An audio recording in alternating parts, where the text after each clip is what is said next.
siguiendo con la lista de oradores. Tiene la palabra el senador Sergio Botana. Muchas gracias, señora Presidenta. En primer lugar, quiero saludar la presencia del señor Presidente de la República en esta sala, con naturalidad, sin formalismos, pero en un gesto que es una reverencia, la reverencia de un republicano a las instituciones democráticas, en este caso al Senado de la República. Creo que es un gesto de enorme valor.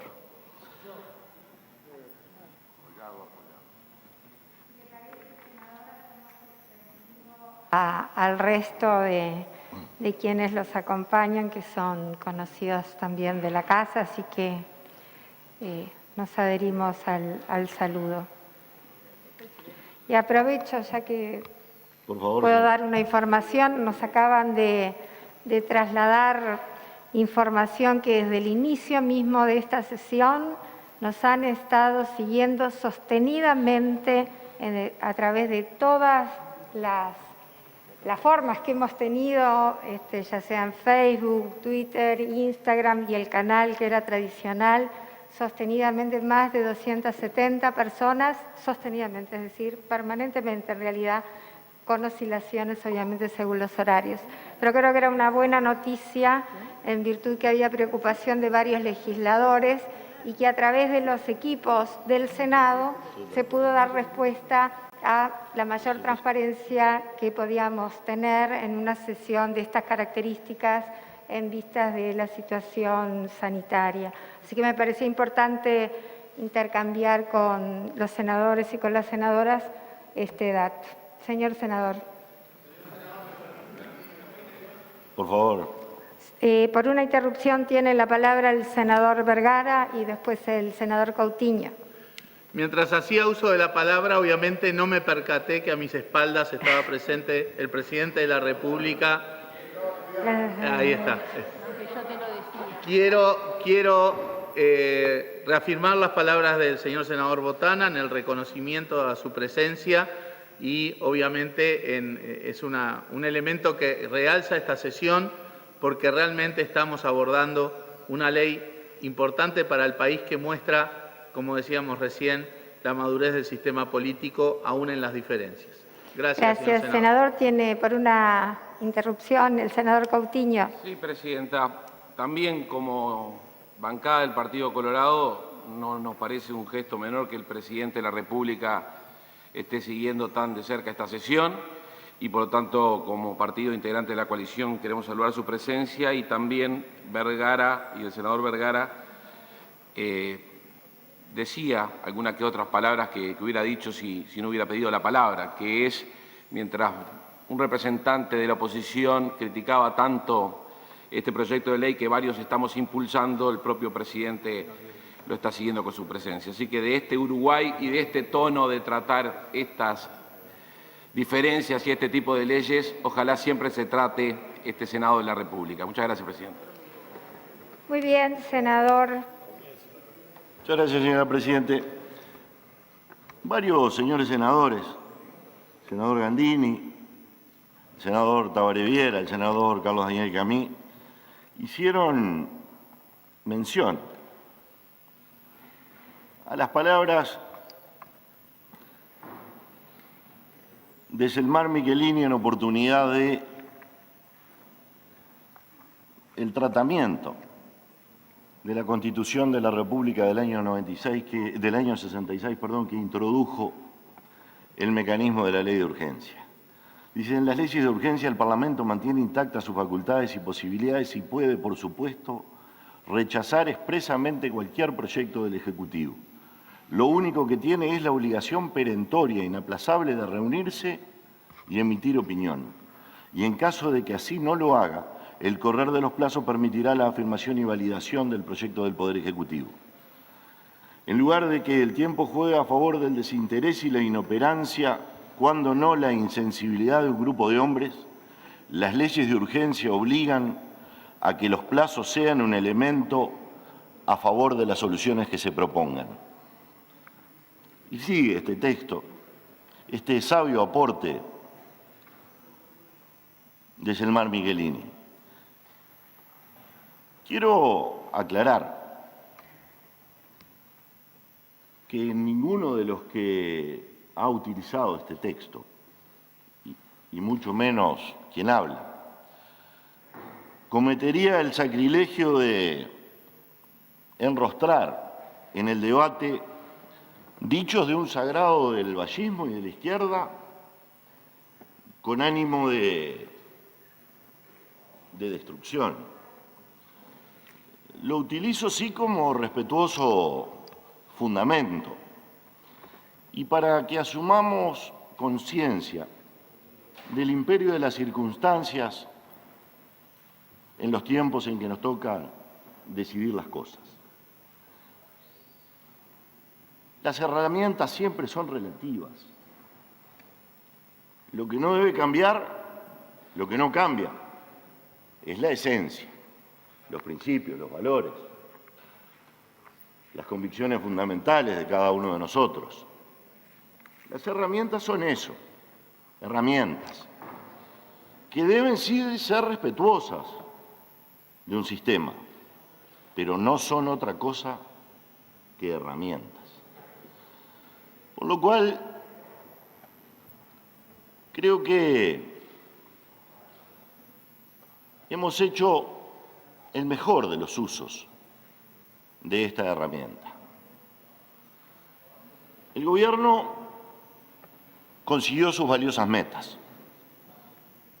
Consiguió una ley, o viene consiguiendo, perdón, una ley que será la base de los cambios necesarios para el país que se viene, y lo hizo en un tiempo breve. La ley de urgencia tuvo, señora Presidente, todo el debate necesario.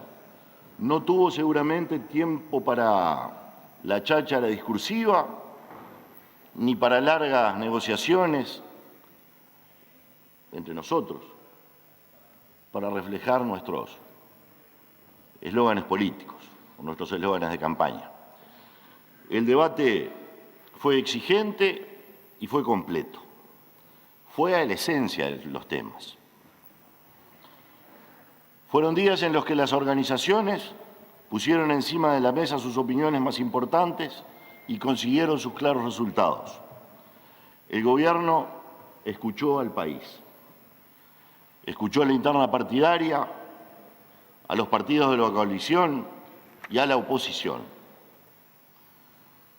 Y la oposición vio reflejada en varias partes del proyecto su pensamiento, en varias partes de la ley. Votó la mitad de los artículos en la comisión. El Parlamento trabajó y trabajó duro y produjo. El tiempo fue dedicado al trabajo, no a otra cosa que a trabajar, a construir. No se perdió excesivo tiempo en discutir aquellas cuestiones en las que ya sabíamos que no íbamos a alcanzar los acuerdos. Pero hubo tiempo, sí, para construir aquellas soluciones que nos pudieron unir. El Gobierno escuchó también en aquellos asuntos en que no compartimos, pero en los que se considera que el adversario político tiene razones valederas que merecen ser incorporadas a los razonamientos.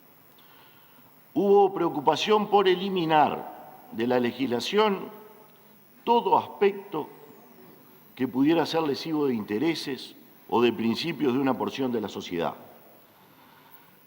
La mayoría, que siempre es circunstancial, debe ser aprovechada para edificar un mejor país y no para salirse con la de uno. Creo que para la oposición también la experiencia ha sido positiva. Aquel día del primer debate querían desterrar la ley. Hoy van a votar la mitad de los artículos. Y eso nos da alegría. Quiere decir que no era tan mala esta ley. Algún artículo se cayó en la interna de la coalición porque preferimos estudiar y discutir con mayor profundidad algunos asuntos. Alguno pasó a otras leyes que ya ingresaron al Parlamento, como los artículos vinculados a Antel, y antes los de la telemedicina. Ningún artículo importante se cayó por otra cosa. Pero este es el nuevo Uruguay, que quiere ser igual al viejo Uruguay, un Uruguay a la uruguaya, un país donde se conversan las cosas y la gente se entiende, donde no prima el egoísmo, ni la soberbia apaga la contribución del otro. Sea del lado que sea, compañero de la coalición o integrante de la oposición, es lo mismo si quiere aportar. Si tiene algo con sentido formal o sustantivo, la ley se abrió a la crítica y a la reconstrucción. 100 veces nos hicieron aportes para mejorar y otras 100 algunas críticas, que siempre escuchamos y en no pocos casos nos hicieron dar vuelta del camino que pretendíamos emprender o del mecanismo por el que íbamos a actuar. Nunca fueron estas diferencias motivo para no buscar caminos comunes. El consenso nunca es derrota. Para el que tiene la mayoría, venirse al consenso es tener la sabiduría de la estabilidad. Las leyes de amplio apoyo son duraderas. Firmes raíces de inversiones duraderas, de conductas permanentes, de acciones acumuladas con un mismo sentido. El consenso en el rumbo compartido acarrea firmeza en el destino, eliminación de las dudas que distraen el esfuerzo, potencia en la acción. El consenso trae consigo la alegría que siempre da la paz. En materia de seguridad, la ley de urgente consideración nos agarró a gobierno y oposición de lado distinto, bien distinto. Nosotros tosudamente defendiendo a la familia, el trabajo y al policía, la oposición defendiendo unos tales nuevos valores, la institución familiar como etapa superada, la justificación de conductas que nosotros no hemos aprendido siquiera a comprender.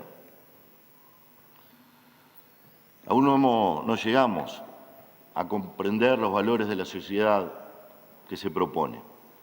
No sabemos si es la aceptación del cambio como se da nomás o un nuevo modo de convivencia que se está proponiendo desde lo político. No conseguimos traducir cosas que nos cuesta aceptar.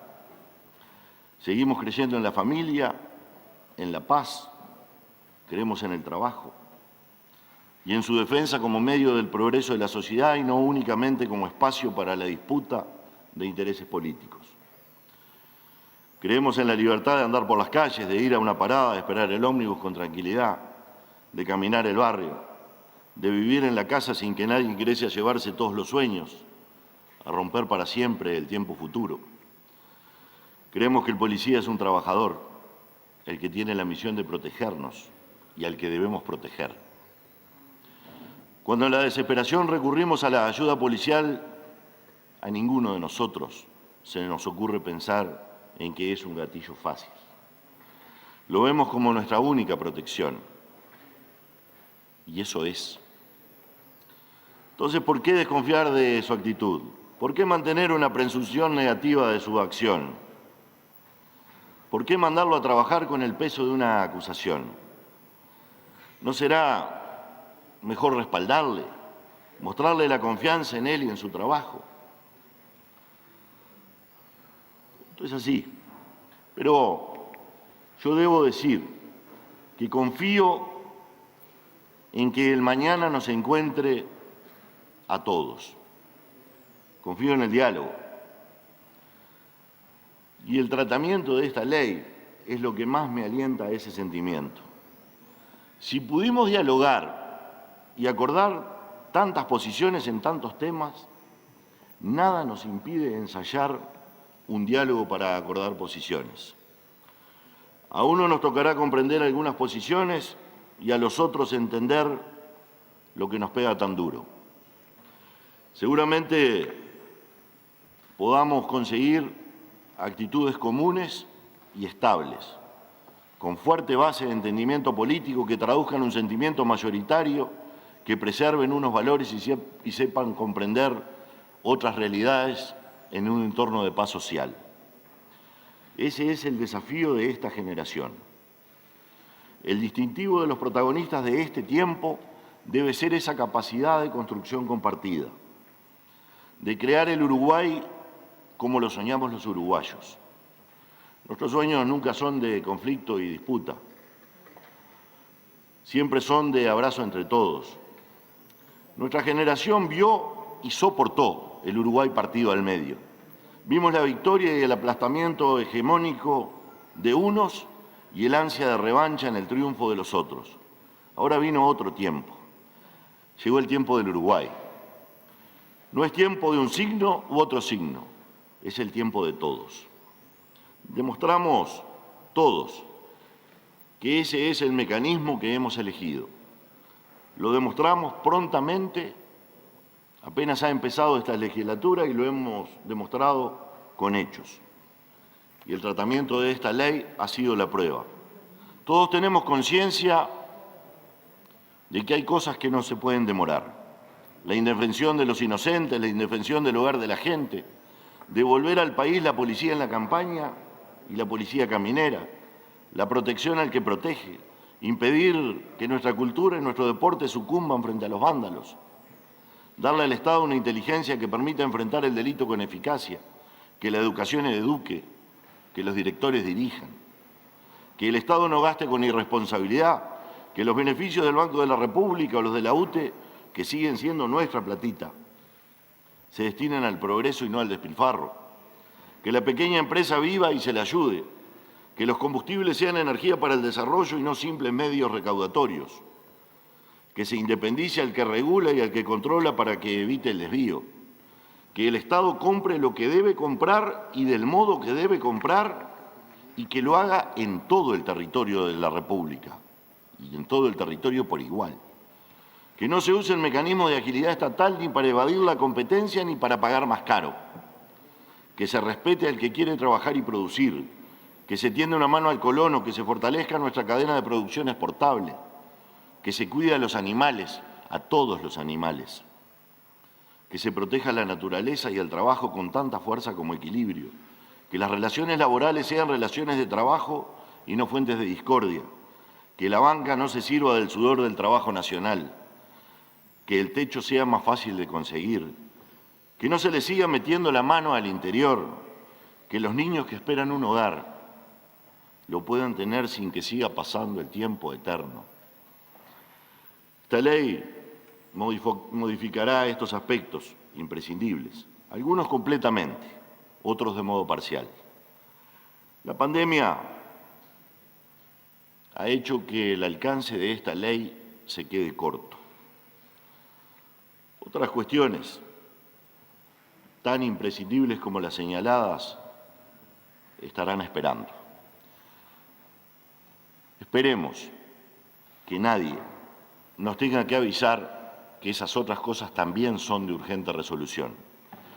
Estoy seguro que ante la iniciativa del Ejecutivo daremos respuesta con la misma dedicación y la misma determinación y lo haremos todos. Muchas gracias, señor presidente. Gracias a ustedes.